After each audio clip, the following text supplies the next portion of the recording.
National নেগাতে গেলাম কিন্তু প্রশাসন আছে সরকারি প্রশাসন আছে মাইরমার অনেক খারাপ সেটা করছে অনেক বোম মারছে অনেক জ্বালা দিয়েছে सब्र सबात से उठने वाले कदम कुफ्र के लिए मौत का पैगाम है। आइए इन कदमों से कदम मिलाकर The Rohingya people, descendants of Arab traders and pre-colonial Arakkans, are a stateless Indo-Aryan ethnic group who reside in Rakhine State, Myanmar. Numbered around 1 million in Myanmar at the start of 2017, they are one of the many ethnic minorities in the country. Rohingya Muslims represent the largest percentage of Muslims in Myanmar, with the majority living in Rakhine State. But the government of Myanmar, a predominantly Buddhist country, denies the Rohingya Muslims citizenship and even excluded them from the 2014 census, refusing to recognize them as a people. Rather than seeing them as a people native to their land, it sees them as illegal immigrants from Bangladesh. Members of the Rohingya community reportedly face abuses by the government of Myanmar, including those involving torture, unlawful arrest and detention, restricted movement, restrictions on religious practice, and discrimination in employment and access to social services. And on the 25th of August 2017, the militant Rohingya group Arakan Rohingya Salvation Army attacked border police in the northern Rakhine State. The conflict resulted in 71 casualties, 59 from the militant group and 12 from the border police. In a violent and disproportionate retaliation, the government of Myanmar conducted operations they called Operation Clean and Beautiful Nation, where state-sponsored extrajudicial killings of Rohingya Muslims took place. Satellite imagery even shows stretches of Rohingya villages burned to the ground. The government of Myanmar defends this by citing the ideals of terrorism and the dangerous ideology of extremism among the Muslim community. The Myanmar government has effectively institutionalized discrimination against this ethnic group. Through restrictions on marriage, family planning, employment, education, religious choice, and freedom of movement, the Rohingya community is effectively left without the ability to avail even the most basic social services and civil rights.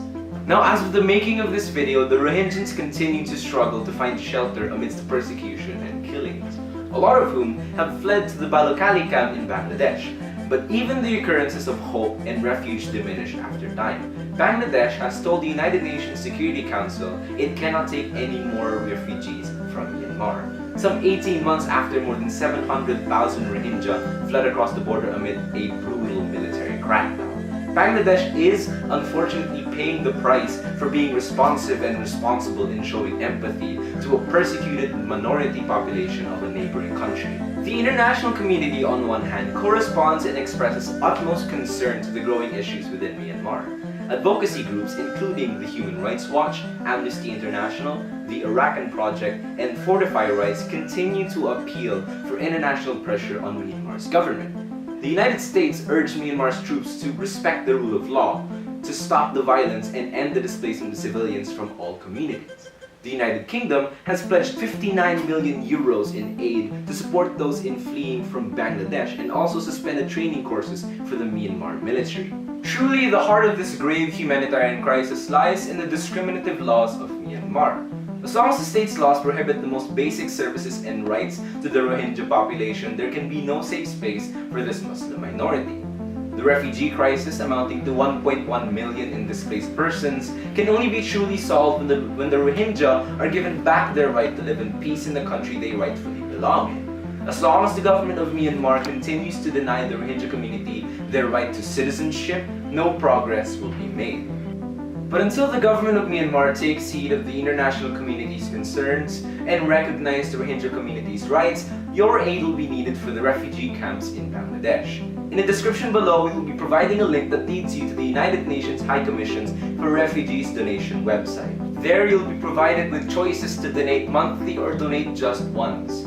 For 600 pesos a month, you will help the agency respond to the emergency needs of the refugees. For 800 pesos a month, you will help provide co-relief items including sleeping mats, blankets, kitchen sets, buckets, and solar lanterns. And for 1,000 pesos a month, you provide emergency shelter to an entire refugee Rohingya family. If you wish to donate just once, you can donate any amount with a minimum of 3